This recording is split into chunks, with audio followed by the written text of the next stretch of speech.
Welcome to The Explainer. Today we are unpacking a truly fascinating paradigm shift. We're exploring a groundbreaking, rigorous critique of modern Islamic scholarship. But here's the best part, it doesn't just stop at critique. It actually proposes a highly structured, holistic solution called the Maqasid methodology. If you've ever found yourself wondering how ancient sacred texts can directly interface with the incredibly complex, interconnected global crises of today without losing their essence, you are absolutely going to love this. Right off the bat, the author hits us with a deeply provocative quote. There is a difference between Islam and Muslims. The difference is between a divine, eternal, and perfect message and the human, temporal, and imperfect manifestations. This essentially establishes a crucial baseline for us. The core message itself is perfect and eternal, but human interpretations across history, well, those are flawed. They're temporal, and they are definitely subject to decline over time. Understanding this specific gap is exactly why this new methodology was born in the first place. Okay, let's dive into this. Here's our cognitive map for today. We're going to cover 1. The true meaning of fiqh. 2. The flaws in contemporary scholarship. 3. The Maqasid paradigm shift. 4. Reorienting the worldview. And 5. The practical 5-step methodology.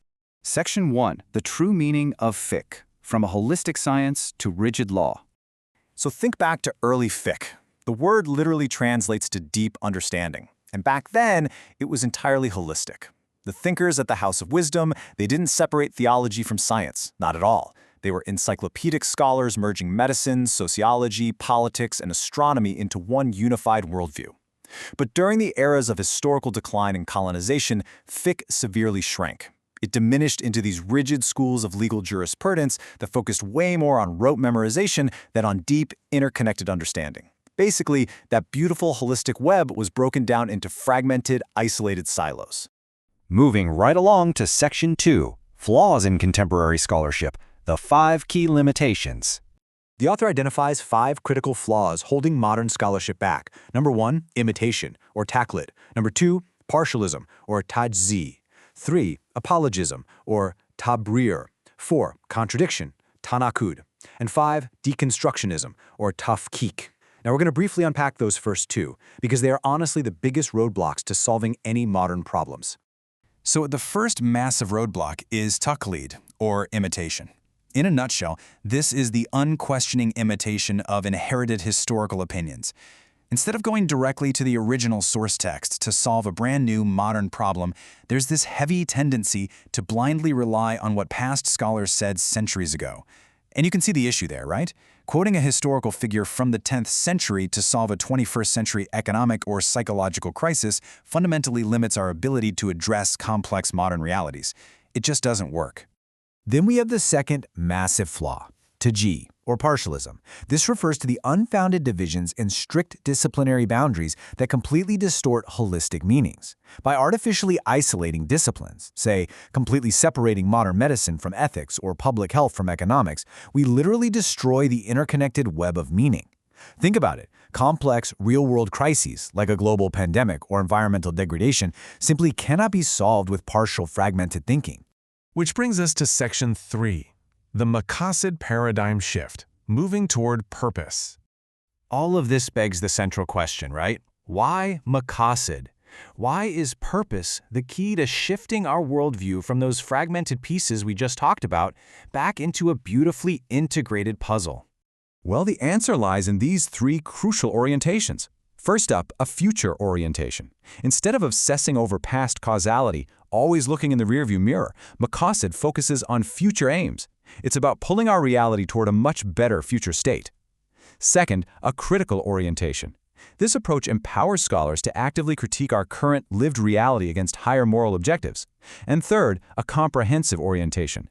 This doesn't just zoom in on some narrow legal ruling. It encompasses universal benefits for all of humanity, and that's a real game changer. It shifts the academic focus from blindly maintaining an unhealthy status quo to dynamic, strategic, future-proof problem-solving. Section 4. Reorienting the worldview, knowledge, reality, and scholarship. The absolute core tenet here is that true scholarship must apply divine knowledge directly to our lived reality. You can't separate sacred texts from current, complex global phenomena. Furthermore, we can't just fall back on apologetic models. You can't just slap a religious label onto a secular capitalist banking system and call it fixed. We have to deeply engage with actual lived reality to enact real, ethical change. Finally, Section 5, the 5-step methodology, a practical guide for scholars. All right, here is the practical how-to roadmap. Step 1, set a purpose based on higher objectives. Step 2, cycles of reflection. Step 3, build a framework based on that reflection. Step 4, conduct critical studies of both literature and current reality. And finally, Step 5, generate formative theories. This perfectly and systematically moves the scholar from a simple initial intention all the way to generating brand new, actionable principles for the modern world. Now, let's zoom in on what is arguably the most indispensable phase. Step 2, cycles of reflection, or darat al-tadabbur.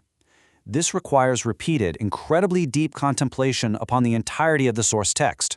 By forcing a comprehensive look at the text as a whole to uncover interconnected webs of meaning, it completely neutralizes that dangerous partialism we discussed earlier.